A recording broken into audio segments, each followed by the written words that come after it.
Welcome. This is another recording of a vehicle drawing of mine. After the warm-up, you can see I move on to the actual vehicle.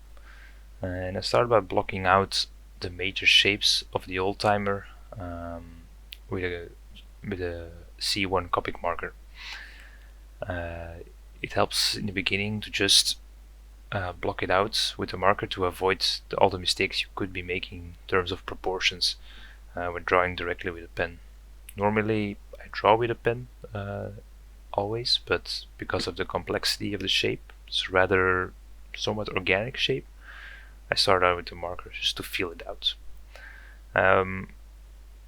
Once I start out with the pen, you saw that I started out with like the body in the middle and then attached the wheels to it. And systematically I choose a focal point. So you see that the circle I made there, and then I really focus my details in there.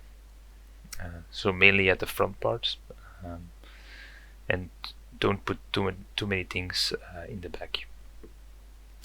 I also add extra line weight to the front parts and make it more clear, because they're usually like 2 or 3 lines on top of each other, so it's not really clear what the actual shape is.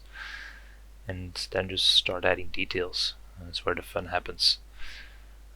Once you're beyond the point of all the measuring, or I don't even measure anymore, but like the just mapping the drawing, mapping what you see on the drawing, it becomes quite fun to start adding those final touches, those details and shading and highlights and everything you could think. With the wheels there, I hatch uh, with the to the center. Normally it's not done because it looks weird, but I found that it here actually would work.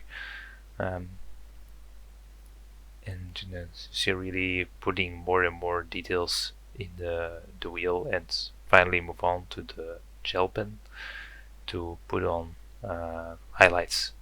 I only keep the highlights at the front. Normally they're also there in the back, but I always try to stay within the focal point.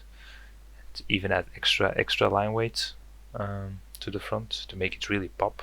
You can really see that with a lot of old master drawings, but then in terms of anatomy it also happens. And finally I add with the gel pen, a circle to really show where the focus is. So here's the drawing, and thank you for watching.